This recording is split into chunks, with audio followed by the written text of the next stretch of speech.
Anyone on the sister's mic? Yes, brother. Hello, good evening, sir. I'm Sadia Akram. I'm a first year student of business management studies. My question is that you said that Muslim girls are prohibited the professions of acting, modeling, and dancing. Does the same apply for men, Muslim men? The sister asked the question that I said that profession which exhibit the body, like dancing, like modeling, film acting, is it prohibited for men also? In these cases of film acting, modeling, if it goes against the Quran and Sharia, it is prohibited. For example, a Muslim man, models for some suit. As long as there's nothing haram in that ad, it's permitted. If something haram, if he models for black dog, whiskey, or champagne or alcohol, it's haram. Similarly, if he's acting, if in acting he's showing that he's a non-Muslim, doing idol worship, it is haram. Many of the Muslim actors, they behave like non-Muslim and they do shirk. Haram. Let him be anyone. Let him be the best actor in the world. His acting will take him to Jahannam. His acting will take him to Jahannam. But he's acting and doing a good role, not running after women, running around trees. If all this nonsense is the hijab is broken, it's haram. Otherwise, simple thing, without any haram activity, not breaking the hijab, following the Quran and Sunnah, making films which are Islamic, which will get a person closer towards Jannah, towards Allah subhanahu wa ta'ala, it's perfectly fine. So as long as what they are doing, acting and modeling, if it comes within the purview of the Islamic Sharia, it's permitted, otherwise it's haram. Hope that answers the question. Thank you, sir. Yes, brother. Assalamu alaikum. My question is, now the age of combined study, so is it permitted to study in field of medical? Because for women, so because most of the 99% is we face non-mahram. Brother has a question that is co-education permitted, especially in medical colleges, correct? If a woman wants to become a doctor and there is no single-sex medical college, is it permitted? If the cause is there, the Islamic Sharia says, let a small loss take place to prevent a big loss. So now that lady, if she goes in a co-ed college of medicine and there's no single-sex college, it will be difficult for her to maintain a hijab, but she can. She can, not that she can't. She'll have to maintain a hijab. In medical colleges, the atmosphere is the worst. I've been to a medical college. MashaAllah, Allah saved me. Otherwise, medical college atmosphere is the worst in terms of breaking the hijab. Worst. And it's only Allah subhanahu wa ta'ala, MashaAllah, who can save you. Otherwise, the medical colleges, the girls and the boys, they have groups, they have to examine the patient, they stay overnight. It's very dangerous. If Allah is with you, inshallah can be on the straight path. So for a woman, if she goes to a medical college, she has to yet maintain a hijab. And in the college that I was, there were Muslim women who maintained it. Not all of them, but there were one or two who maintained the hijab. Maintain the hijab. See to it that if you have to, suppose if the patient is common and you have to take a common history with another gent, you have to take the common history of the patient, maybe the colleague is a gent, fine. When you talk, lower your gaze, not, oh, how are you? How is the movie? Did you see the movie? No, all common. Oh, let's go for a spin. Let's go for a drive on the bike. So all these things if you avoid, and see to it that if you have to talk with your colleague, you can talk with lowering your gaze, though the people will not like it. So she has to maintain a hijab. It's very much possible. As for examining the patient of opposite sex, the Quran and the Sahih Hadith give permission. Why? Because you're treating the patient. So doctor can see the opposite sex if required. Best is same sex, same doctor. Best. But you don't have it everywhere. That's the reason we have initiated in our activities in the United Islamic Aid, a new activity called as Free Medical Center.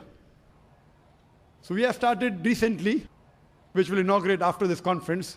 Sheikh Salah Budair, the Imam of Masjid Nabwi, will be inaugurating our center in Mumrah on the 10th of November, inshallah, 2 days after the conference. The uniqueness of this center, it is on the lines of Quran and Sunnah. Means, lady doctor will examine lady patients. Gent doctor will examine gent patient. Is the area 2,000 square feet? Separate waiting area for ladies, separate for gents. Children can go where they want, no problem if they are young. But lady doctor will check ladies, and inshallah, we aim to have only MBBS doctors and MD, so that they're more professional. Everything air conditioned, but free. Good quality medicine. And inshallah, when I started this center, I'm a medical doctor, I intend to give better treatment in this free center than the own medical clinic that I have got. I've left my profession. My brother and my father, mashallah, they're doctors, and they're running a center which is good, but there we charge. That's the bread and butter. We charge money. But inshallah, in this free medical center, inshallah, we'll give better services, inshallah, than the own medical clinic that we have for our bread and butter, inshallah. Fully air conditioned, inshallah. Good waiting room. Hygienic, but free. Those who can't afford it, free. Anyone can come, even Muslims and non-Muslims can come. And in the waiting room, we won't have Stardust magazine, we won't have Filmfare magazine, we'll have Islamic books. We'll have Islamic satellite channels. People have, you go to a high caliber doctor, Filmfare magazine, Stardust. So besides them getting cured by the diseases, inshallah, even the iman will get cured. Who is Shafi? It's Allah who cures. So, what we believe, that if you want to do medicine, if there's no single-sex college, you can, but you have to maintain your hijab, become a doctor, so that more hijab can be maintained. Once that lady doctor becomes, Muslimah becomes a doctor, she will allow many other women to follow the hijab. Hope that answers the question. We'll allow only 2 more questions, one on that mic and the last question from this mic. And we have only 5 minutes left for Dr. Zakir to answer those. Yes, brother. Assalamu alaikum. I am rewarded. My name is Abdullah Sheikh. Before it was a Shushan Kumar Mandal. I am from Panvel. But there is one question regarding Allahu Akbar, which I am always, I have read the Quran and I came to know that there is a Jannat, which I am trying to go Jannat directly. For that I have to follow the Hadith and Quran. But when I have read the Hadith and Quran, I came to know that I have to follow total Sunnat, which Sunnat has tried to put me down because of my mother.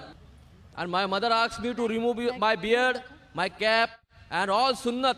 She wants me to be like an Indian guy. She says me, you have to pray Allah in your heart, not by Salah. And this always Hindu always try to put me like this. You do what we say. Shall I have to do like this, or I have to leave the house, or I have to stay other? MashaAllah. Brother asked a very good question. Allah gave him hidayah. He became a Muslim. He realized that following Quran and Sunnah will give him to Jannah. When he read the Hadith, he followed the Sunnah. He wore a cap, he covered his hair, he sported a beard. But his mother says, remove the beard, remove the cap. What should I do? The verses are quoted of Surah Luqman, chapter number 31, verse number 14, that we have enjoined on the human beings to be kind to the parents. In travail upon travail did the mother bore them, but in pain did she give birth.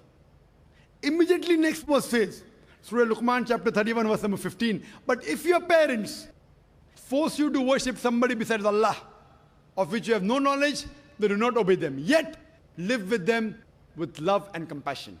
The same message repeated in Surah Ankabut, chapter number 29, verse number 8. We have enjoined on the human beings to be kind to the parents. But if the parents force them to do something, worship someone besides Allah, of whom they have no knowledge, then don't obey them, but yet live with them with love and compassion.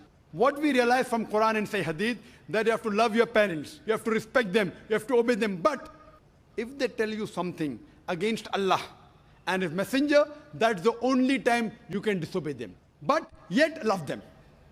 So if they tell you to remove the beard, you tell, my dear mother, our beloved Prophet said.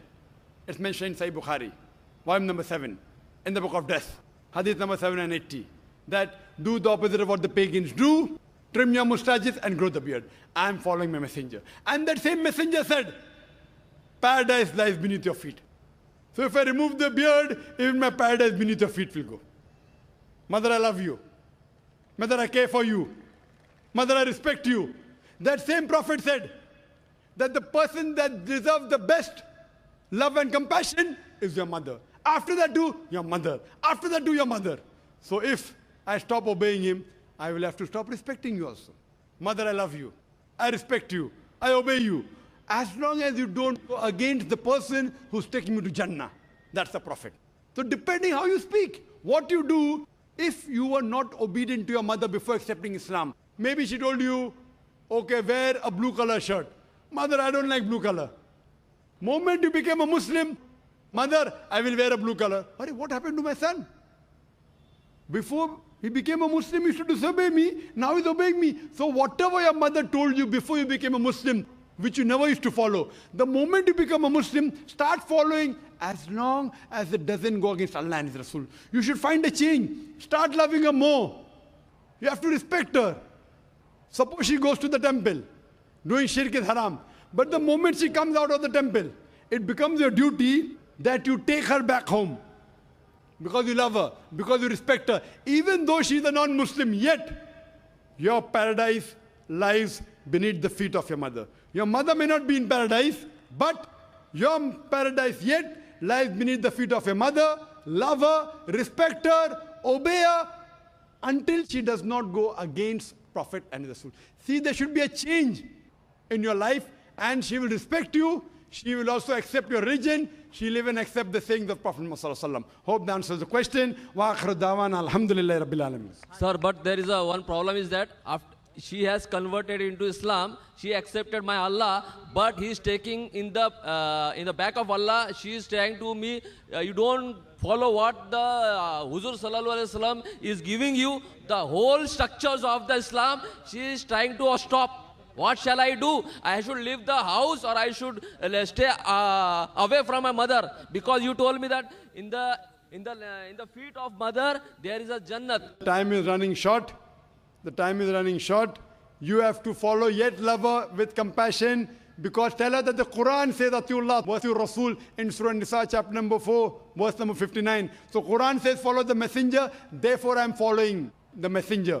Not because somebody else is saying. So to follow the Quran, I have to follow the hadith. You love her, respect her. If she kicks you out of the house, stay out of the house, yet love her. Thank you, sir. Thank you. Jazakallah khair, brother. We thank all our audience who has so patiently and consistently been coming here and stayed so long. Inshallah, we hope to see you tomorrow morning for our other programs in the forthcoming days. Assalamu alaikum wa rahmatullahi wa barakatuh.